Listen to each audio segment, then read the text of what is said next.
beautiful people. Well, look at this wind action. Well, hello. Let me just get my Claudia chipper on. Hello. Oh, yes. Good day, Friday. That was a nice little breeze. I appreciate that. In the movie world, they pay a lot of money for people to stand there and fan us or blow fans on us to make us look like that. So, thank you. I'm so excited. Happy Friday. We made it. We done made it. I know it doesn't feel like Friday because of the quarantine, but it's a Friday nonetheless. And we're here, and we made it, and summer is quickly approaching. Let me tell you guys, it is almost June here in New York, and it is nice out. It is like that TikTok where it's like, it's nice out. It is, and I'm loving it. I'm having such a fun time doing my show outside, doing Nikki Nights, and I'm really excited for my guest today, Beau MacMilan. I can't wait to chat with him, but I just wanted to take a quick moment to just talk about I don't like to talk about certain things often because they can just be so heavy, and but these are trying times, my friend, not just my friends, multiple friends, there's a lot of you. These are trying times, and it's very difficult what's going on right there. To turn on the news is painful. My heart and my prayers and my thoughts go out to the family, and it's just nonsense, and it's unthinkable, unimaginable cruelty. And as an activist for the LGBT community and every single community, I don't care what religion, race, nationality, creed you are, we are all equal, and we all deserve to walk down the street and not be afraid. I'm sorry, I'm getting emotional. We should not be afraid if somebody's going to hurt us or try and take us down for what we look like, or every single person should be given every single right and every opportunity. If you ask for water, you should get water. If you ask for air, you should get air, because those are two things that are free in this world, and nobody ever should try and take them away from anybody. So all I can say is I am just deeply saddened, disgusted. And guys, we just have to leave this world in a little bit of a better place for our future generations. That's all I have to say on the topic. My heart is with the family. Anyway, moving on to somebody that always brings a smile to my face, Chef Beau MacMilan. Let's bring him in. Here we go. Hi, Chef Beau. My girl just left, and I'm like not the most computer savvy person, but I figured it out. I'm excited. Oh my gosh, you don't even know the technical my life should just be like called technical difficulties, you know. If I just had IT people as background music my whole life, I'm good. But thank you so much for having me on. Oh my God, you don't even know what a Triple G fanatic I am. You love Triple G, Grocery Games? Every episode. It's unbelievable. I love that show. I'm not even kidding you.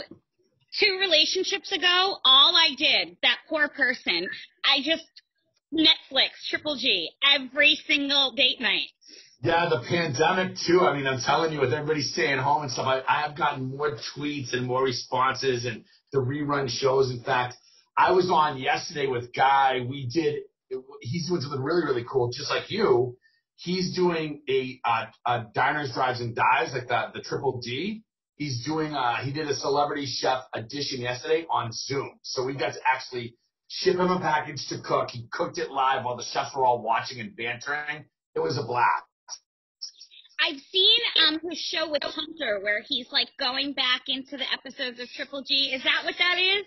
Exactly what that is.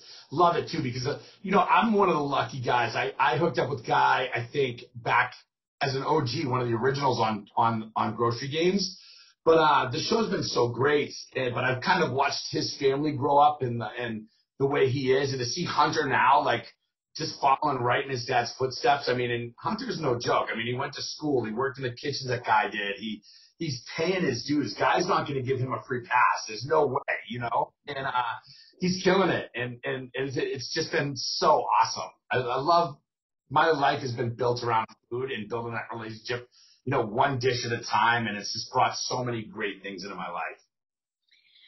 Well, I could tell you guys just look like you're having the best time on that show.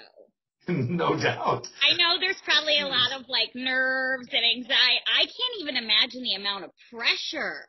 So, Nikki, it's funny you say that too, because, the one thing I also love about that is I've competed my whole life as a chef, especially with these shows, and then having the ability to judge, you really, every chef takes it so seriously, and so when you're on that show, the thing that it's a feel-good show, so you really want to give guys positive assurance and go through things. But the one thing I like about Guy that he does is he's not going to have any of his judges up there just critiquing people in general unless they're willing to compete. And all these judges that come from superstar chefs, across the board have to throw down in Triple G. And, I'm an Iron Chef competitor. I was on Next Iron Chef. Oh, I know.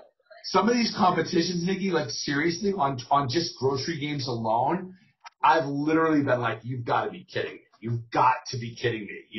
It's amazing. I mean, the come down after because I know what it's like to go and perform and in front of 100,000 people. You're pumped, and to go back to a hotel. This has happened several times to me where I've done San Francisco Gay Pride, 100,000 people. I'm revved up. I feel like Freddie Mercury, and then I go back to the hotel and I'm sitting there and it's just me, myself, and I, four walls. I'm like, do you guys have that after you cook a big meal or whatever? You nailed it. I think, honestly, you nailed it because there is so much anticipation and there is so much resilience and everything you've learned in life before that competition. And obviously, you watch chefs that are your best friends with, and all of a sudden their game face comes on. All of a sudden you can see they start to get in their head, and now it's getting serious and the competition's about to start. Right? So this exhilarating rush. But the thing that I love that you said was, even for me, what I love most about it, it's almost not the finale. I mean, you can take your wins and you can take your losses, and no chef likes to lose. We're very competitive. But to be honest with you, I love working through it because it goes by in an instant, right? And I can only imagine 100,000 people watching you perform, you know what I mean? And then when you're done, to me, it's the biggest, emotional release. Yes. That's really what it is. And, I know we can go back to our hotel room and be by ourselves and really try to contemplate it. I sometimes find a nice, glass of whiskey or maybe a cold beer. And I'll tell you, nothing feels better than just the achievement. I plated my dishes. They challenged me to the fullest. I had a half an hour. I had to create this, using this. And I got done. That's a win for me. I'm good with that. I remember this past spring, so a year ago, I went out to California, and I was working out there. I opened up DragCon. I performed, and then I went and I performed at Dodgers Pride Night. Do you know? My mother was like, "Are you so excited?" I said, "I'm excited." I said, "But I'm excited for the plane ride home." She said, "What do you mean?" I said, "Well, because that's when I'll be able to sleep and breathe." That's right. No, and I get it. People don't understand, and it's funny too because people all the time. You know what I mean? It's I was lucky, and I see it in you as well too. It's I was lucky that I love people, and I'm an energetic guy. I like to be out in front of people, and it's just you build your relationships one handshake at a time, one smile at a time. But there are times where you're like, I just don't want to go in my dining room. You know what I mean? I'm if I had a bad night or a dish didn't come out right, or my team was off a little bit, we're not performing at our best, and so you need those moments. You need those moments where you can do that. It's crazy. I've had fans come up to me in the airport or the mall, right? And they'll come up to me and they'll be like, and maybe I have my sunglasses on or baseball cap, and they'll be like, "Are you okay?" And I'm like this happened in airport security. I was just waiting to get pressed, right? And this fan is like, "You're right. Hi," and they're like, "Are you okay?" "I'm fine." "What? Are you okay?" Yeah. They're like, "Well, you're just not as as you gotta be hairspray," and I'm like you're dancing down the hallways of the airport. I love it. I was like, "I'm so sorry to burst people." I was like, "But I don't take a garbage truck to school every day and sing on top of it." And, but we do have those off days, and we do need to take that time for ourselves because so much of what we do is an expression of ourselves that right. we have to almost recoup in a way.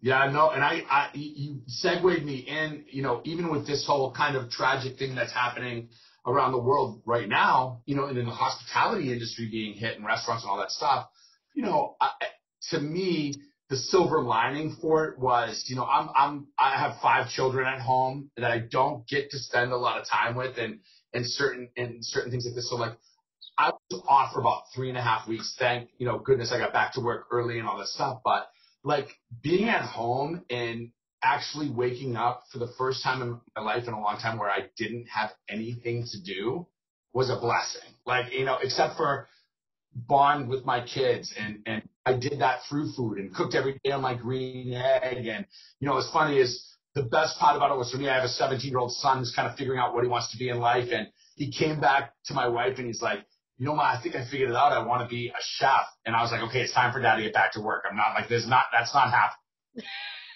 Would you be okay with that? I think I'd have to. Parents can't pick their kids' career paths. I know this. The one cliche piece of advice, I just want him to find something he's in love with, and I want him to follow that path. That's it. You know what I mean? And that to me could be, hey, if he's picking peaches or if he's a scientist, you know what I mean, and stuff like that too. It's just make sure you have the ability to be passionate and hopefully be creative and follow your dreams. Absolutely. I think it's important to have a career that is, steady and stable, but that drives you and feeds all your different passions. I mean, our careers give us a lot of gray hair. No doubt about it. I'm 31. No, like, what is happening up there? It looks like Zach Frost just went to town. In my case, the hair is gone, but the gray is coming out in the beard now, that little quarantine beard. But I don't have 5 kids, Beau. So what is my I know, it's my wife and I, miracle blessed, but we had 3 beautiful children, and last year my wife was not feeling good and thought she was allergic possibly to red wine, and went in to see the doctor, and we had twins. So I have twin boys that will be a year old next month that are beautiful, Lennox and little Bones. Congratulations! That's amazing. Thank you so much, Nikki. Thank you so much. Look, honestly, my life from where I am, when I look at it sometimes, it's like people say, hey, the glass is half full or half empty. My glass has been running over since I was a kid. Somewhere along the lines, that's just, thank God for my own genetic DNA. It's just that I'm a believer in all things good. You know what I mean? It's just, that's the way it should be. And I look at it and go like, wow, I would have never dreamed I could have that. And here I am. I believe that there is some innate decency in the world, some goodness in people. Yes. Even the scary times with all the stuff that's going on out there, you know, you have to believe. If I didn't believe that there was just a shred of decency in the world, then, we'd all be up Schitt's Creek without a paddle. 1,000%. I think, partly too is I think life as you evolve through it and how tougher it gets and how advanced we are and how much knowledge there is and, how you got to keep up. I mean, I look at my life as a child riding a BMX bike every day, and that was good enough for me. And I look at my kids like, where's my iPad, and freaking out, and stuff like this. But, I wouldn't be where I am if I didn't have people around me that always helped Beau out with good intention or give me a second chance, you know what I mean, in certain things. So even in my career, being sanctuary right here in Scottsdale, Arizona, my hotel, I've been the chef of this property for 22 years. Not a lot of chefs do that for that type of life, but in that time, one of the greatest gifts that I've received back is the ability to help others. I mentor and mature young culinarians. I raise guys who and work the pantry, and 3 years down the road, they're sous chefs and they're growing. So those are the things that I think that if you go to work like that and you have that mentality. I've always been a spiritual dude. I've always been what comes around goes around. But for me, what comes around goes around is a positive. It's a positive light. You know what I mean? It's I'm gonna do it for these reasons because hey, look at what life's offered me. You know what I mean? Absolutely. Like you said, people who have helped out and who've been there, who has been a mentor or a big support system for you? Well, it's crazy. Luckily, a lot of the chefs I worked for when I was a kid, I traveled around the country and tried to work in some of the best places. So I was out in LA and I worked for some brilliant chefs out there. Gary Clausen at the Hotel Bel Air in Los Angeles. I was at Shutters on the Beach that I loved. Oh, I stayed there. Yeah, Shutters is great. I worked for a guy named Jeff Jackson there. That was so brilliant. And now he's at the Lodge of Torrey Pines. But, the real closest is because kitchens were so military run. So it was always your general, and then you were the brigade. So you really had this ultimate respect and got this great training and mentorship. But I've just had people along the road that, that have looked out for me. Guy has been a humongous mentor. Robert Irvine is one of my closest friends. I met him on Next Iron Chef, and there hasn't been a day that I look at two guys that have, superstardom in the food world that are always continuing to try to look out for people in their circle. You know what I mean? So I take it from everything. My mom, honestly, I was raised by my mom. My mom and my sister. I saw that episode. Oh. Yeah, you saw Cindy on. Yeah, you saw Cindy on the episode, of course. She's still a little bitter about the ending of that show. God you were robbed. I say, hey, Ma, sometimes you win, sometimes you lose, So, Mom's robbed. It's okay. Mom was she was a positive force. She worked hard to raise us, and she was loving and kind and never wanted or needed for anything. So, yeah, that's it for me is seeing people that have it and are willing to share it and give back and do things in life. I've always dreamed I'd have the ability to do that one day. I love that. It's paying it forward, it's giving it back. Yeah. But also, you were raised in where my grandmother was raised, in Boston. Oh, really? Yeah. Yeah, that's awesome. Yeah, I spent most of my life there, and it'll never leave me. You know what I mean? I'm almost attached to the brand. I mean, I am a diehard New Englander. Even though I've lived in probably Arizona longer than I lived anywhere else, and I'm so embedded in this city. Those are your roots. You know what I mean? And even a baseball fan, my ownership here at Sanctuary owns a baseball team, and he knows what a Red Sox fan I am. And he said, never apologize for rooting for the home team. I said, all right. Never. You never, ever. I mean, I'm a New Yorker. That's, through and through. But I grew up with my grandma and everything. I have 28 second cousins in Boston. Very amazing. People. Amazing. But I don't get there often, and I wish I could. But me too. Even New York. I mean, you're in the food capital of the world now. I mean, it's such an amazing place. I go to New York, and when I go to New York, it's funny if I'm there to do some work. Nikki, if I plan out everything around restaurants, I was going to ask you activities. You know what I mean? And if I miss lunch because I can't get somewhere, you know what I mean? It's it's devastating to me. I'm like, oh, I missed a great opportunity to have lunch at Balthazar or somewhere crazy. Well, I was just looking at Balthazar, and I was also, where I'm dying to try. Oh God, I'm blanking on it. But I watched Action Bronson. I'm a huge. I love Action Bronson. Love him. So I love rap music. I love rap music, and I love gangsters, and he's a killer. He's awesome. Me too. So I was watching his episode of his show on Viceland, and he went to, I want to say, is it Daniel?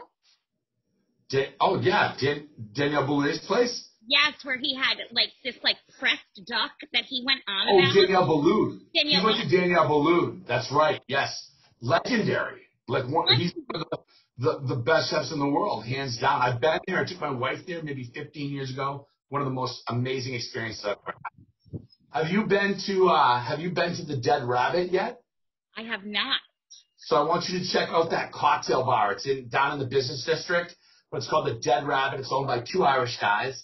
And one of my best friends, Jillian Bose, is their bar manager. She's one of the leading cocktail aficionados in the country. That bar was rated #1 cocktail bar in the world. It's called the Dead Rabbit. And my friend started with me here at Sanctuary. She's risen to major achievements, but it's such a cool place. 79 cocktails on the menu. Takes a year to write the menu.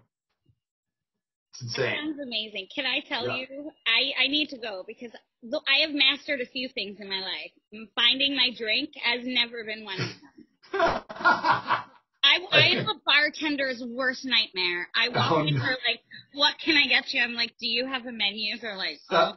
Oh, she's one of those. But that's good. Then you live a little. You get to experience it. You know what I mean? It's awesome. The last cocktail I had was some muddled gin. I don't know. It was delicious. My mother always told me, Never drink gin, Nikki. I would say why? It makes girls do bad things. I love it. I would say, well, then, Karen, I need to stock up. I love it. I love it. That's awesome. There's a lot of great gin cocktails in your city, New York. I mean, I'm telling you, you can throw a stone at an awesome cocktail bar. What is a go-to cocktail? What's like your go-to meal cocktail altogether? Go-to meal is, people ask all the time, but I mean, my philosophy in food, I think it's no different than anybody else's. I think the simplicities in life are great. So I really was embedded in New England culture. I thought everything came with bacon and potatoes and heavy cream until I was like 18 years old. And then I lived a little, but I love Italian food. There's something about Italian food that to me is so sensuous, like the art of pasta. And from a textural standpoint, from an ingredient standpoint of using less than 5 or 6 ingredients at their ripest forms and then coming together very subtly. I think there's a symphony when it comes to that when it's right. But I'm also one of those guys that's been blessed to love it all. You know what I mean? So, go-tos like that. It's like wood-fired pizza every day, all day, Italian food. But I'm also still a simple big steak guy too. I've branched it in. You know what I mean? It's like I'll go any way you want to go. You want to go high end, you want to go low end. You want to eat dim sum at Namwa, I'm with you. You know what I mean? So those are the things that I love. And then, from a cocktail perspective, I'm kind of the same way. I've branched around. I've slightly become a wine snob a little bit. I never thought I would say that, but I've been blessed to hang out with people that can way outkick my comfort zone when it comes to wine. And then go to a restaurant, you're like, damn, I can't afford this bottle of wine. You know what I mean? And stuff like that. It's crazy. So I love it all. And I think there's something for everybody, Give me a good old fashioned once in a while. Give me a good dirty martini once in a while. I'll drink a margarita every now and then. It's go time. When I lived in LA, I had done a movie for Jane Seymour's ex-husband. Right. And I had a case of barefoot Pinot Noir in my rental, and I thought I was living the life, Beau. And then I went over to Jane Seymour's house. What they have?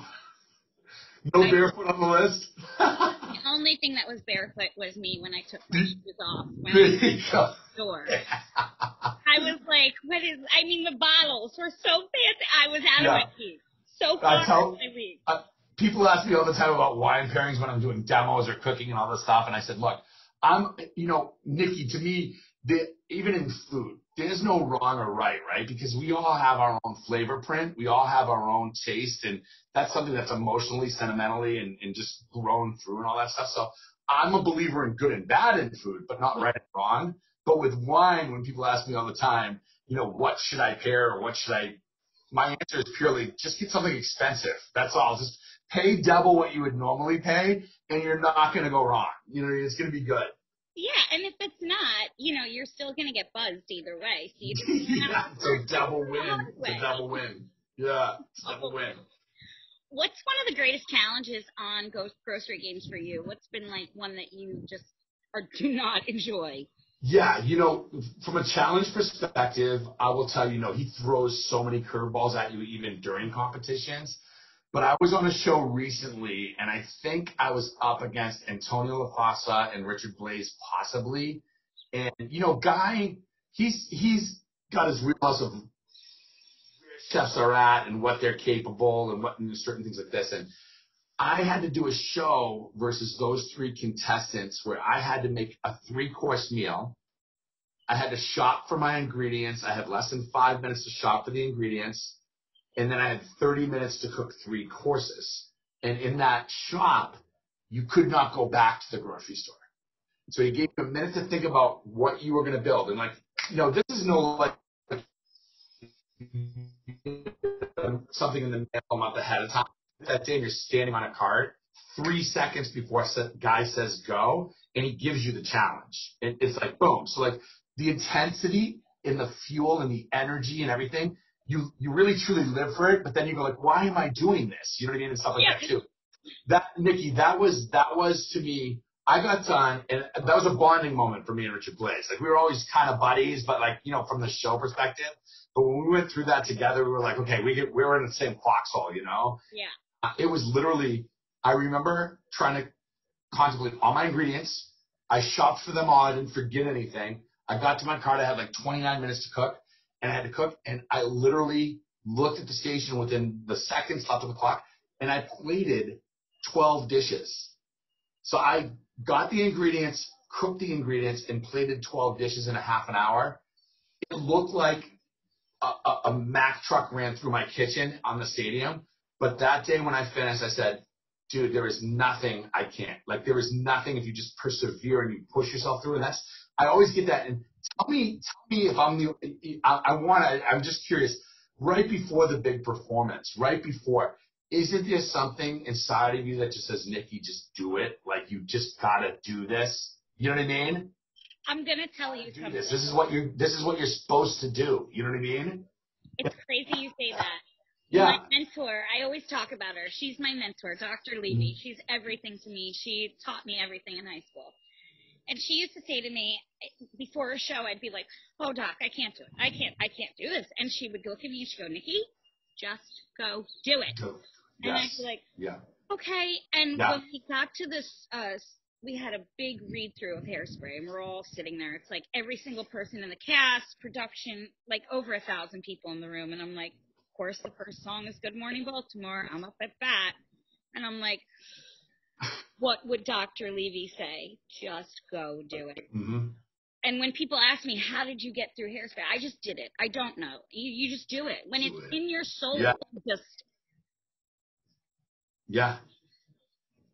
I feel you 1,000%, like in the bones. And when people ask me the first time, and I think for the first time for me was Iron Chef America. I battled Bobby Flay, I had Kobe Beef, young kid, knew nothing about anything. Like this was do or die for me. Like the pressure that I felt. I was walking through New York with my wife, my girlfriend, and she elbows me and she's like, knock it off. And I go, what? And she goes, I was talking to myself, rehearsing what I would say if I was getting negative feedback in the show. Like I was so nervous. Like I got there, I was like, I had a snot bubble and I was standing in my pee. I was just like so scared of like what was going to happen. Yeah. And I remember getting through it. And when we were done, I remember looking at my plates and I remember looking at Bobby's plates. And even from that moment, I was like, I did it. And that was good enough for me. Like, let me get out of here. I don't care about the judging or anything like that. And that pressure didn't release until after the whole thing was over, this just weight came off of me. You know what I mean? And it's just, I think that's as an artist, and I think that, performing at the highest level, and, I think the same thing for being, a performer in acting and singing as a chef. I think generally you just, there's so much emotion that goes in of trying to please others. Yes. That it's hospitality, right? And the balance we talked about earlier is like, when does that come back? You know what I mean? Because at the end of the day, I'm sure your life is 90% about, hey, this is what Nikki can do for me, or this is what I need Nikki for, or this is how I got to use this, that, and the other. You know what I mean? And like every once in a while, Nikki, you've got to fly to Sanctuary and put your feet up and allow your buddy Beau to treat you to the spa or anything you need, okay? So I'm going to tell you a funny story. Yeah. The other day, I am not a moody person, Beau. I'm not. It doesn't make sense in my mind. Every day when I wake up, I make a conscious decision. I'm going to be happy today. Good. I don't care. Yeah. Anybody can try and pee on my cornflakes in the morning. It's not going to happen. I don't really give two craps. I'll get a new bowl. That's how it looks. But when I tell you that recently I was on my Spotify and Michael Jackson's Leave Me Alone came on. Yeah. And it was perfect because I was fired up at the moment. Because what happens with me, and I'm sure this happens with you and other celebrities, when people meet you, the first thing in their mind is, let me FaceTime everybody I know. Yeah, yeah. No, okay. And you're kind of just like, I guess I can't walk out of the produce aisle now. All right. Right. I mean, I was on my way back in Jersey. I was walking with a friend. And this guy throws his bike, his city bike. I mean, I'm like, oh my God, I thought he fell. I was like, are you okay?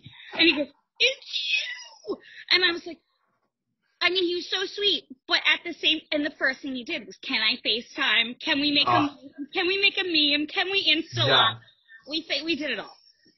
That is so funny. When Michael Jackson's song came on the other day, Leave Me Alone, I was in a mood, and somebody had just done that to me. They called me. They never FaceTimed me. They FaceTimed me and said, can I introduce you to every single person I know? Okay. So I just went on Snapchat, and because I'm never on Snapchat, and I put this on, I was like, this is my song for death. You need it though. It's like, I feel you, you just reminded me, Nikki, the craziness that comes with it. And, I sometimes, as much as you dream of things in your life and are grateful for things in your life, I look at it and say, I'm just still Beau. I'm still kind of Beau from Massachusetts, right? So like, to me, getting recognized at the airport or getting a hello, or even when someone says like, my son and I, or my daughter and I watch you, it's like, oh my God, it's amazing, right? But I have been places with Guy that like, I'm talking about flash mobs and certain things. And it was so funny. I was filming Triple D here in town. I brought him to this restaurant here in town. And Nikki. Wait a second. Was the Tiger Lily? It was Wild Tiger. It was Wild Tiger. I knew it. Yes, you remember that, right? So, yes. So crazy about it is we pull up and production's there and they're lined up for this shot where they're going to have Guy and I pull up, and Guy's going to reach over and go, so this is your spot? And I'm supposed to say, like, I don't know, I've never been here before, right? Because this was the joke in regards to it. And so they're set up, we got the Camaro thing, and I am literally pulled in with Guy, and all of a sudden we hear, and this car squeals, cuts across a lane of traffic, and pulls right in front of the cameras, and starts screaming because the guy's sitting in the driver's side. Like, it blew my mind. I looked at Guys like, you got to be kidding me right now. And she's like, oh my God. She's like crying because she's seeing Guy, And he's like, you're in the shot. Yeah. Oh, funny. She's like, I'm so sorry. 15 people in the car didn't care. It's like, so that is, that could be, I can imagine that like you guys have, on the daily. And I'm like, I'm happy I'm kind of where I'm at. I mean, we appreciate it. I appreciate it a lot. Every fan that stops me, I will always take a picture because I experienced somebody, early on in my career, this reality star who I haven't heard from in years. So I guess that explains it. Right. He was just a total dick to his fans. I hate that. He wouldn't take a picture. And I was just so turned off, and I made a vow that if I ever got famous, I would never turn down a photo. I don't care what I look like, because I go out of the house looking like crap. That's on me. Yeah. Keep that vow, Nikki. It's beautiful. Keep it, because it sings so true. And another superstar chef that I know, one day I was with him over a weekend period of time, and I watched him sign 10,000 cookbooks. And he goes, I'm going to sign every single one of these myself until people stop asking me to sign it. And I was just like, dude, hallelujah, man. That's the way to be. It's the way to be. When I started my career, my mom would sit down with me, and she'd take about 1,000 headshots, just pictures of me in hairspray, and she'd go, you're watching TV anyway, here you go. And she put a Sharpie in my hand, and I would just sign them so that every fan had an authentic. So awesome. So awesome. That's the best part, though, too. And I think that even from a thing is like when people come up to you and say, you are exactly like I imagined you, or like I saw you in certain things, I'm like, oh, this is me. You know what I mean? Keep me on the right track. You know what I mean? Thank you. Because even in the food world, one of my biggest mentors, and you said we all have them, was he said to me, hey, Beau, once you believe your own BS in this business, it's over. And I agreed with that because, kitchens at the end of the day, as blessed as we ought to have the word celebrity chef and how far that's moved everyone in this career where, 100 years ago we were peasants and we're working with kings and queens and all this stuff.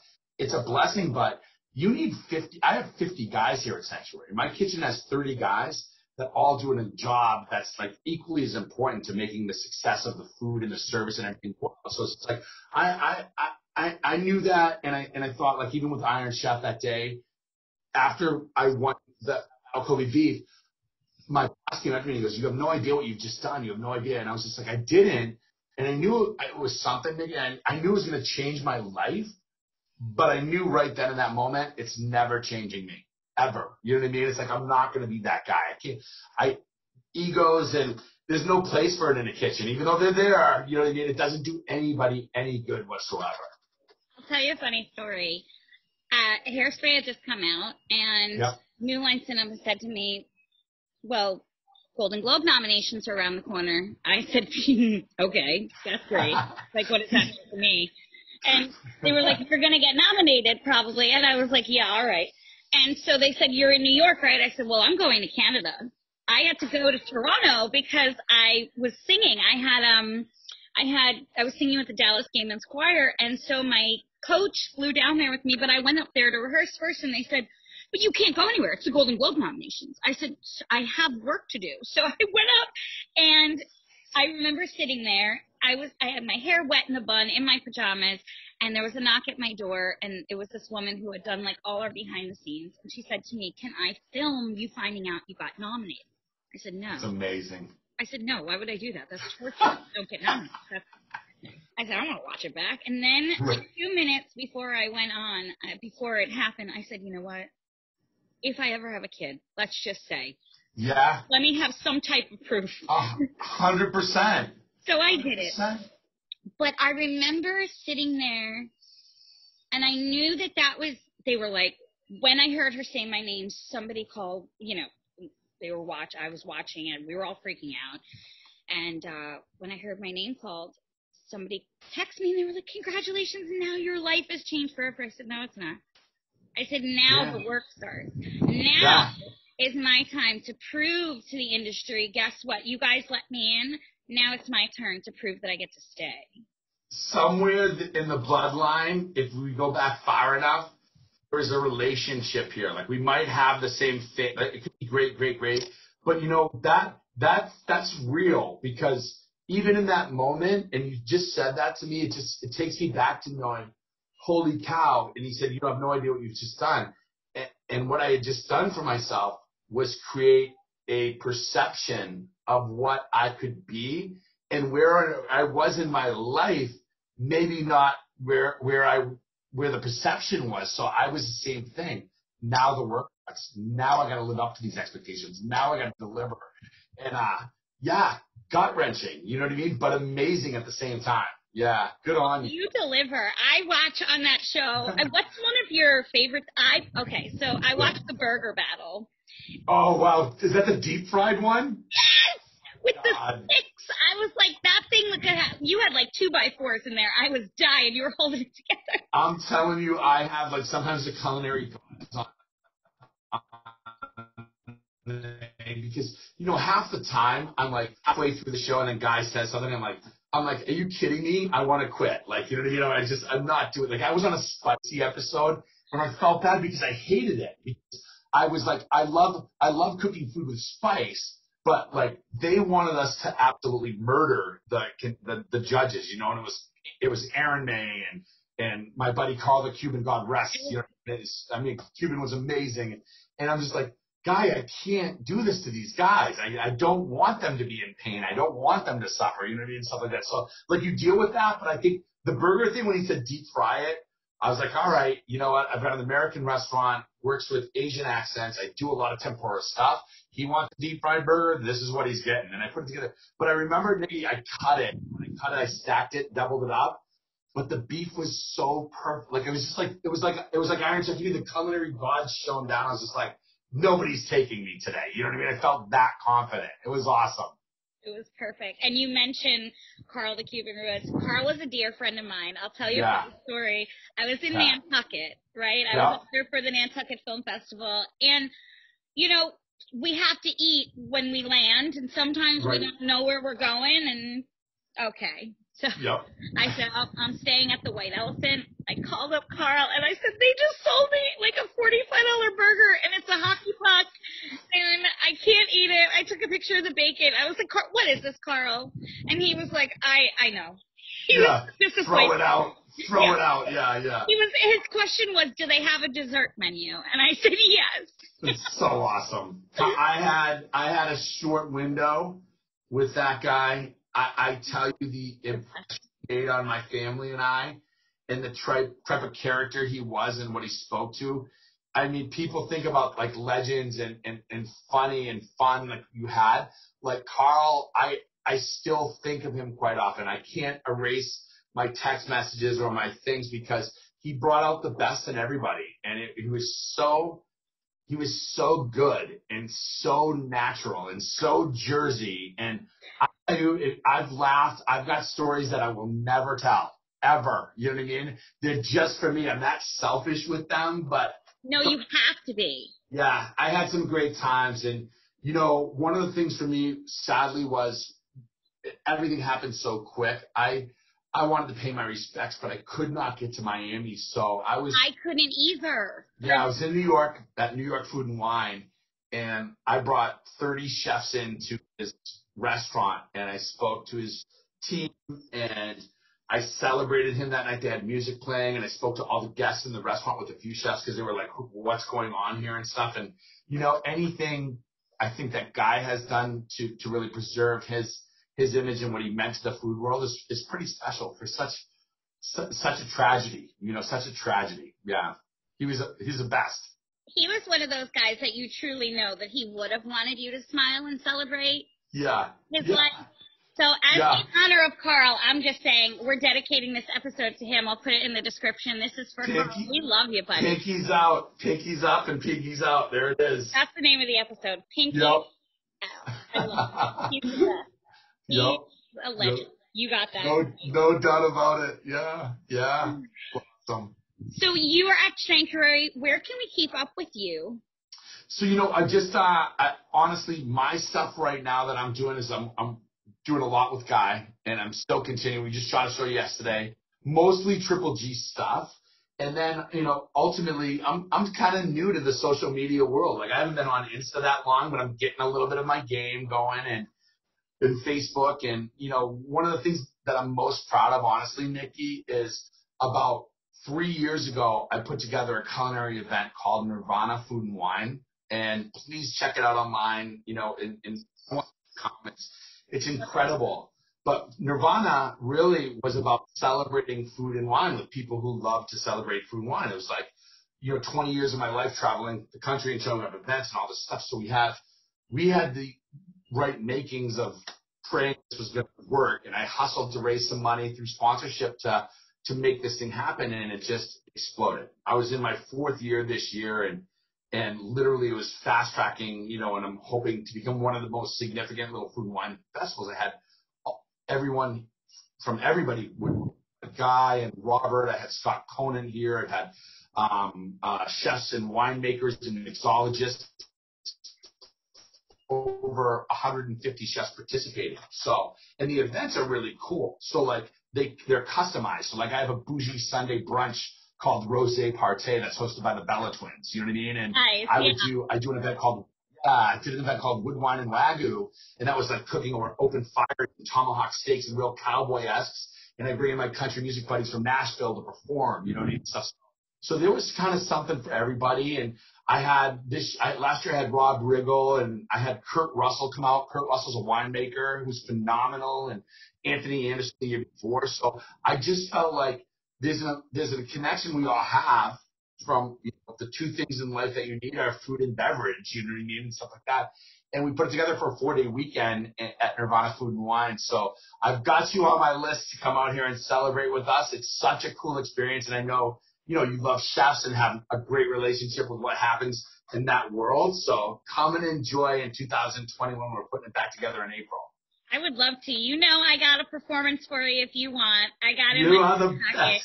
You are the best. You know, whatever you want.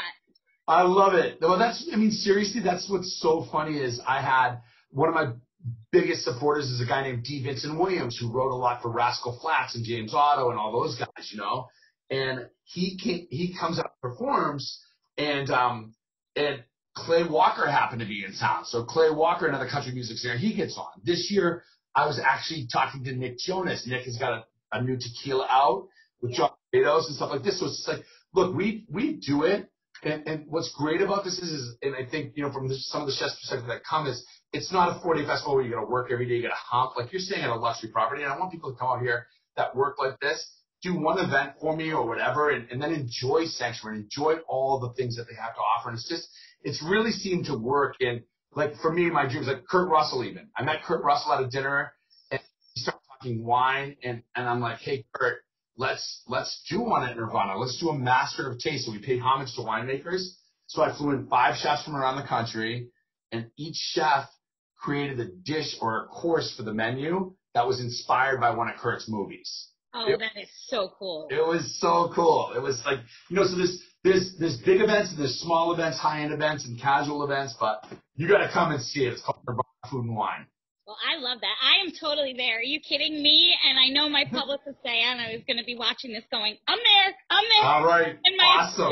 My editor, we're all going to be, everybody who's going to watch this episode go up later on Nikki and I's team, they're going to be like, I guarantee in the group chat, it's going to be April 2021.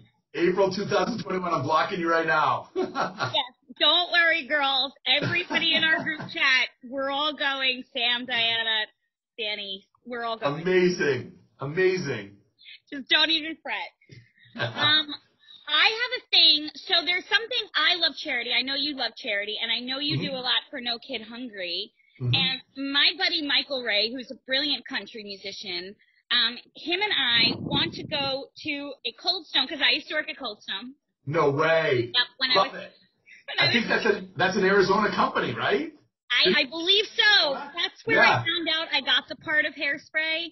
Amazing. So I've always wanted to do something special. So Michael and I, once the quarantine is over, and who knows, we'd love to have you if you would come.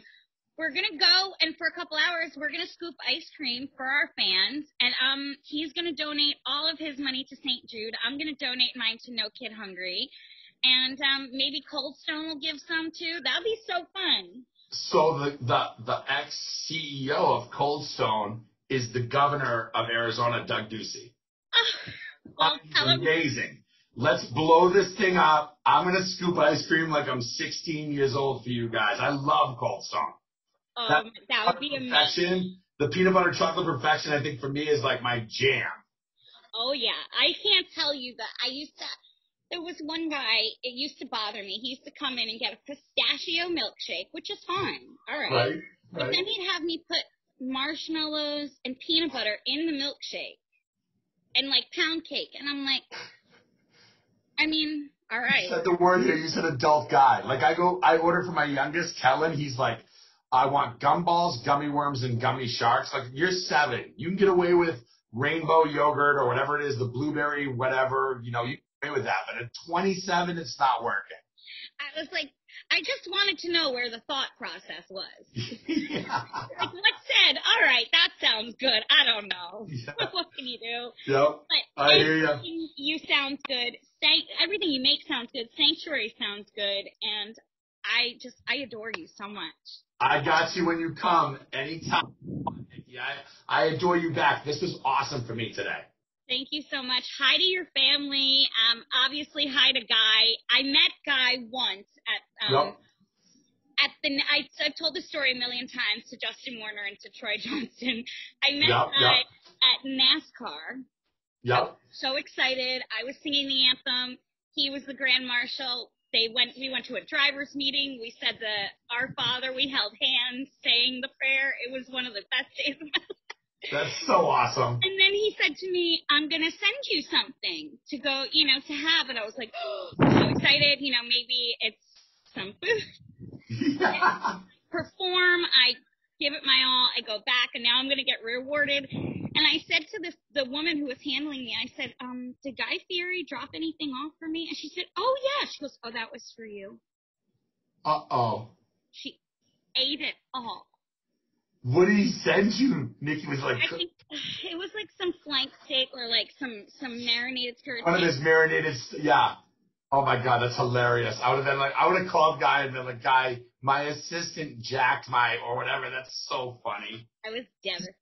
He's on a plane. He's on his plane right now, Nikki. He's coming down for the weekend. Well, you tell him I sent my best. Oh, I got him and 16 of my friends. I'm going to tell him this story. Say, hey, you need to set Nikki straight. You sent her something and it got jacked. So it was just taken away from me. Like, I felt like a little kid when Santa didn't come. That's what I felt like. I was like, He missed the house this year. He missed the house. That's so funny. Oh, God, he missed the house. But, it happened. Well, thank you so much, Beau. And keep holding it down over there in Arizona for me. You got it, hon. Same with you. Be safe, and thank you so much for having me on. I look forward to seeing you down the road. Continued success. Same here. I'll see you on Triple G. You know I will. All right. Bye, hon. Bye. Oh my gosh, he's so wonderful. My cheeks hurt from smiling. I have tears in my eyes because he made me laugh. And he's so incredibly funny and sweet and just like the nicest guy. I'm not going to lie, when I first watched Triple G, he was the first one. I was like, I'm on Team Beau. And as time has gone on, I'm like, yes, I'm a fan of Antonio Costa and Richard Blaze and Artie Sequeira and all these brilliant chefs. But for me, it's always Beau MacMilan. So I adore you.